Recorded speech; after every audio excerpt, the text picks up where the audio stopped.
अस्सलामुअलैकुम नाज़रीन, आप देख रहे हैं लिटरेचर एंड हिस्ट्री और मैं हूं आपका मेज़बान उज़ैर आबिद। नाज़रीन, कार्ल मार्क्स की ज़िंदगी की कहानी की ये सीरीज़ जारी है।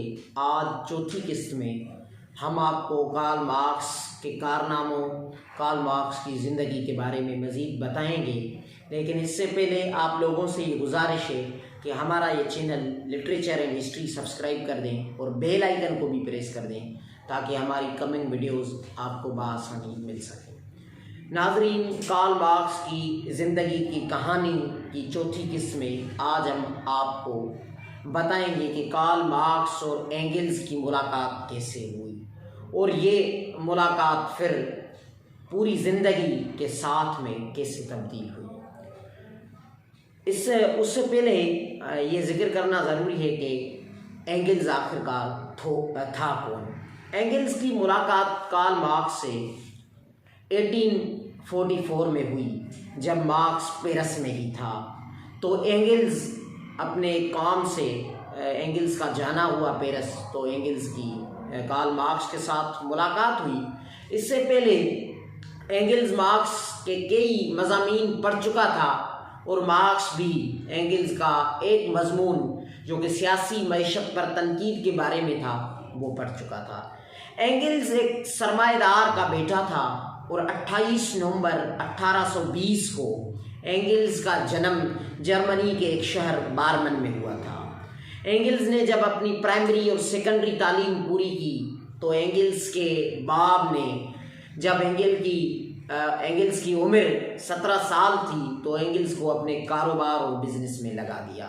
एंगल्स की ख़ास तौर पर नेचुरल साइंस, फिज़िक्स, केमिस्ट्री और साइंस, तारीख़, इक़्तिसादियात, फ़लसफ़े में ख़ासी दिलचस्पी थी और एंगल्स आगे बढ़ना चाहता था। लेकिन एंगल्स का बाप जो कि एक सरमाएदार था, उसका ख़याल था कि वो काम जो जिनमें किसी भी किस्म का फ़ायदा न हो, जिनसे अर्निंग न हो, वो काम फजूल हैं। इसलिए वो काम करने चाहिए जिनसे अर्निंग हो, जिनसे इंसान पैसा कमा सके। इसलिए एंगल्स को अपनी फैक्ट्री में लगा दिया, लेकिन एंगल्स की वहाँ दिल न लगी। लेकिन एंगल्स को एक फ़ायदा हुआ, वो ये कि एंगल्स को वहाँ जो मेहनत कश तबकात थे, जो मज़दूर थे, उनकी ज़िंदगी को बहुत ही गहराई से जांचने और परखने का एंगल्स को मौका मिल सका और ये बात एंगल्स की ज़िंदगी में अहम साबित हुई और इस वजह से एंगल्स का कार्ल मार्क्स के साथ दोस्ती का वो बंधन बना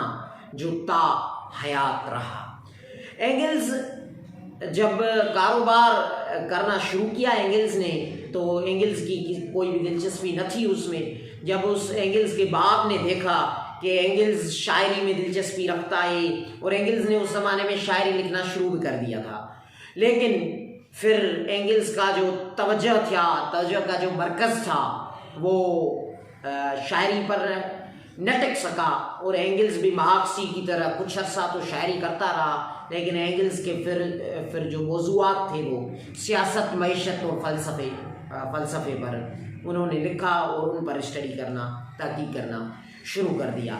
जब एंगल्स की कारोबार में कोई भी दिलचस्पी न थी तो एंगल्स के बाप ने एक फ़र्म से एंगल्स को इंग्लैंड भेज दिया और वहाँ भी एंगल्स का एक बहुत बड़ा तजर्बा हुआ। ख़ास तौर पर मेहनत कश तबकात की जो ज़िंदगी थी, मेहनत कश तबकात का जो ज़िंदगी थी और जो मुआशी हालात थे जो बहुत ही तंग थे और बहुत ही गुर्बत की लकीर के नीचे जो ज़िंदगी बसर कर रहे थे, उनके बारे में एंगल्स को गहराई से देखने का मौका मिल सका।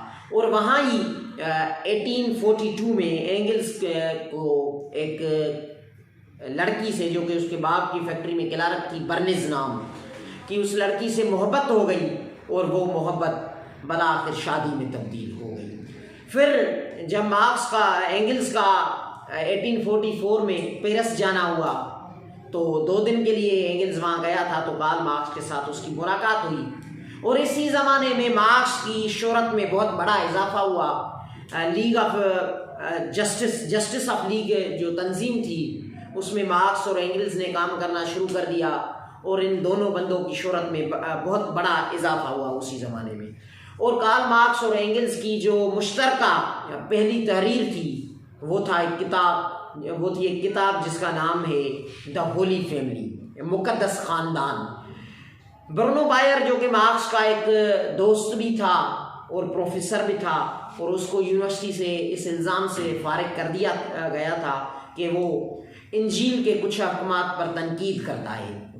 उसने एक किताब लिखी थी जिसके रद्दमल में जवाबी तनकीद की थी मार्क्स और एंगल्स ने, और वो किताब लिखी थी जिसका नाम है द होली फैमिली, मुक़द्दस ख़ानदान। ब्रूनो बायर ने जो तारीख़ के बारे में और मुख्तलिफ जो तहरीकें तारीख़ में ख़ास तौर पर जो सियासी तहरीकें चली थी उनके बारे में जो नुक्ते नज़र पेश किया वो बिल्कुल ही तस्वुर पसंद फ़लसफ़ियों जैसा था। और उसमें उसने कहा कि जो बहुत बड़ी तहरीकें थी सरमायादारी के ख़िलाफ़ और जागीरदारी ग़ुलामदाराना निज़ाम के ख़िलाफ़, वो तहरीकें नाकाम हुई, उनका कोई भी खातर ख्वाह नतीजा न निकला।